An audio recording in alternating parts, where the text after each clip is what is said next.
In recent days, the shine on private credit has come off after some people have had trouble getting their money out.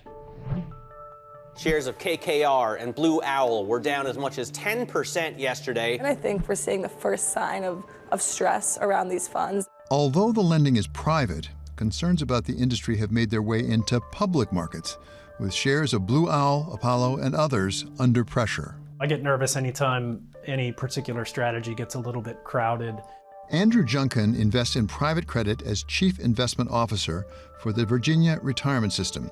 He oversees pension assets for 230,000 Virginia public employees and allocates about 16% of their $130 billion to private credit. I think the capacity for the private credit markets to absorb the growth that has happened and that is forecasted to continue to happen is probably pretty solid. It's not the highest expected return asset class that we have. That would probably be private equity, but it is higher than public fixed income, which for us is really investment grade. I mean, that's kind of the sleep at night, treasuries, agencies, investment grade corporate portfolio. Private credit has a little bit more credit risk in it, of course, but the yield is higher, and we're expecting returns kind of in the 7, 8, 9% over the long term. Right now, we do think that private credit has expected returns that are a little bit higher, which is one of the reasons in the short term we've been sort of increasing our allocation. Marcy Frost is CEO of CalPERS, the largest public pension fund in the United States.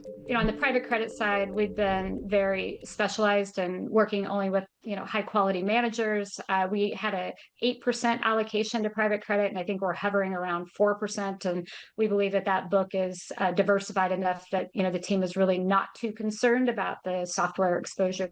For regulators, dramatic, rapid growth in any asset class often raises questions.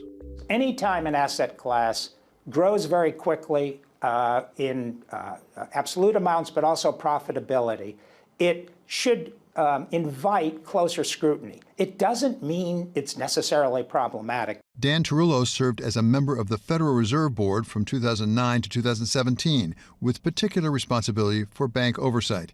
He's now a professor of law at Harvard. Well, there are certainly risks, David. I mean, the way I'd put things now is we should be on yellow alert. Not red alert. The story about private credit, which is to a considerable extent the right story, is that it's filled in a gap that banks either never quite worked in traditionally, which is providing funding of certain sorts in leverage buyouts, private equity transactions, but also kind of moving into some other areas because of some of the advantages that they have and also because of capital requirements for banks.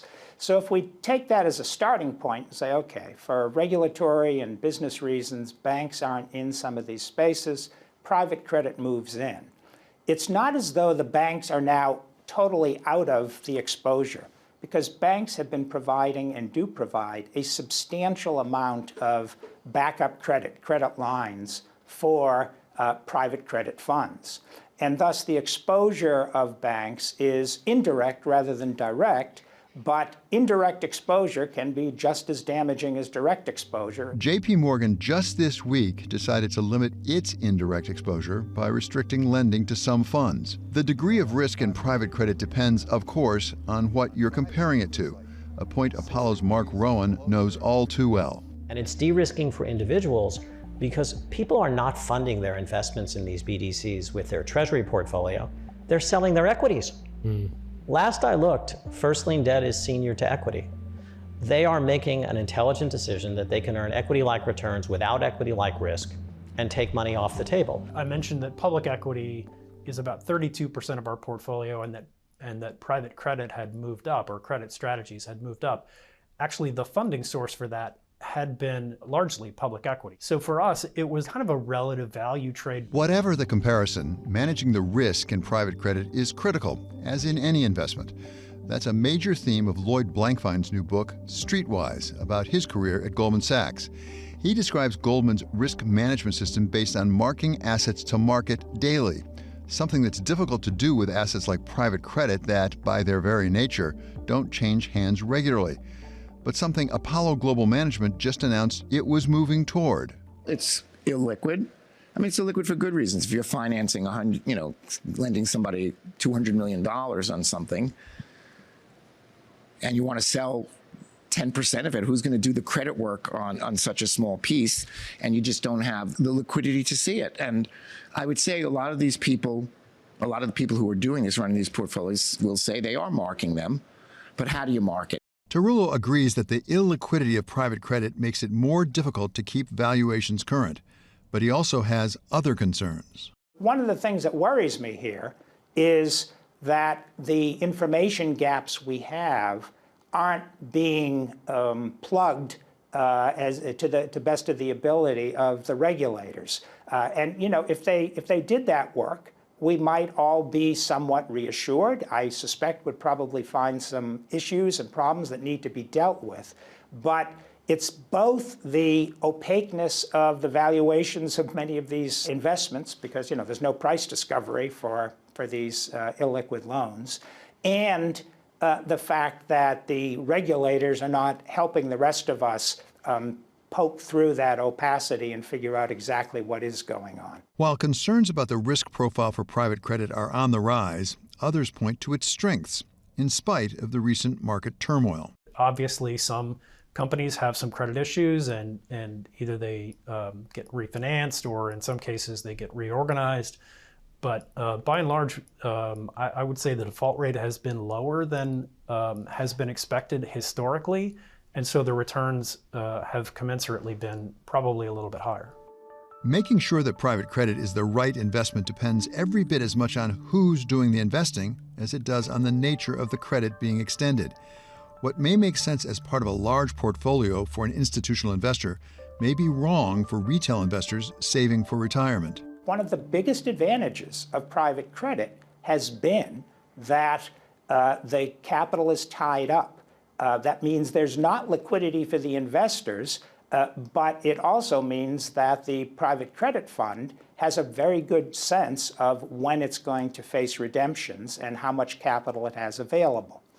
As the private credit people have tried to move more and more into retail, we've seen this liquidity. This is the liquidity issue that's blowing up that you referred to earlier. Retail investors just don't think in terms of long-term investments, and they can't get their money out no matter how badly the underlying investment is doing. But a little bit of liquidity is not the way people who are used to investing in stocks and money market funds and ETFs. It's not the way they think about it. And that limitation on liquidity, I think, is a lot of what's putting the pressure on at the retail level right now. We have the potential for individual investor behavior to create some mismatch between the structure and the underlying investments in the structure. So think back to the global financial crisis. I think a number of academic studies afterwards showed that individual investors in 401ks in many cases panicked and de-risked kind of right at the bottom of the market. And if there's a big run to sell, whether it's private credit or private equity, when prices are down, I think that could create some challenges for that market to function efficiently and effectively. It's not any more likely that a security will be good or bad in the hands of a retail person versus an institution, but the consequences of it being wrong and being bad from a political, sociological sort of way are much worse, because the political sector can watch with interest but not much action if big institutions and very high net worth individuals lose money. But if 401k plans start to lose money, individuals that were brought in late in the cycle, there's going to be an inquiry or an inquisition that will follow this. As Tarullo says, it's not time for a red alert yet, but the worst-case scenario for private credit might not be what we are expecting. What I regard as the bigger risk right now is not so much financial stability, it's more macroeconomic.